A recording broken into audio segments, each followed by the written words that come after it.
చెప్పడానికి ఇది పెద్ద సమస్య కాదు. ఈయన అడుగుతున్న బట్టి గారిని సూటిగా, ఏమైంది మీ అపారమైన అనుభవం అంతా ఆడిగిపోయింది? మరి ఎందుకు 6 గ్యారెంటీలు అమలవుతలేవు?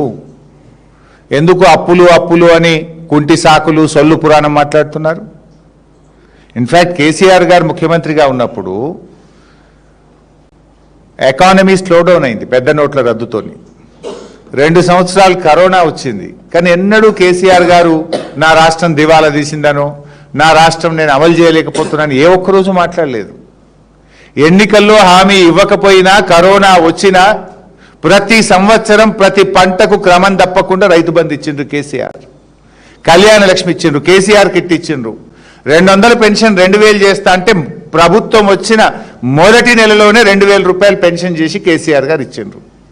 కేసీఆర్ గారు ఎప్పుడు కూడా ఇట్లా అప్పులనో కరోనానో పెద్ద నోట్ల రద్దనో మీలాగా కుంటి సాకులు బీఆర్ఎస్ ప్రభుత్వం ఎన్నడూ చెప్పలేదు.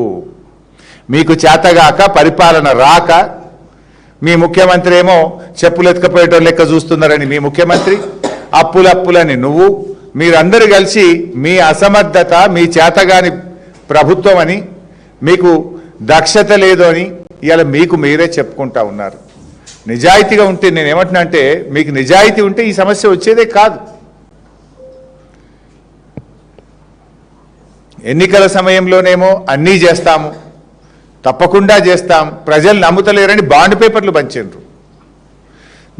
మీ బాండ్ పేపర్లను కూడా నమ్ముతారో నమ్మరో అని సోనియా గాంధీ, రాహుల్ గాంధీ, ప్రియాంక గాంధీలతో చెప్పించి నమ్మించి ఇవి గ్యారంటీ కార్డులు. ఆ రోజు ప్రజలు నమ్మరని ఒక దిక్కు బట్టి ఇంకొక దిక్కు రేవంత్ రెడ్డి సంతకాలు పెట్టి గ్యారంటీ కార్డులు పంచి డ్రామాలాడి ఇవాళనేమో అప్పులు అని సొల్లు పురాణం, లేని అప్పులు ఉన్నట్టు చూపిస్తూ కుంటి సాకులు చెప్తూ డైవర్షన్ డ్రామాలకు మీరు పాల్పడతా ఉన్నారు. మీ అపారమైన అనుభవం మీకు ఉపయోగపడ్డది. ఎక్కడ ఉపయోగపడ్డది అంటే కమిషన్లు దండుకోవడంలో ఉపయోగపడుతుంది. బట్టి గారు, సింగరేణి స్కాము, విద్యుత్ స్కాము, హ్యామ్ టెండర్ల స్కాము, గురుకుల టెండర్ల స్కాము, ఇసుక స్కాము, ఒక్కటా మీ స్కాములు, హిల్ట్ పాలసీ స్కాము.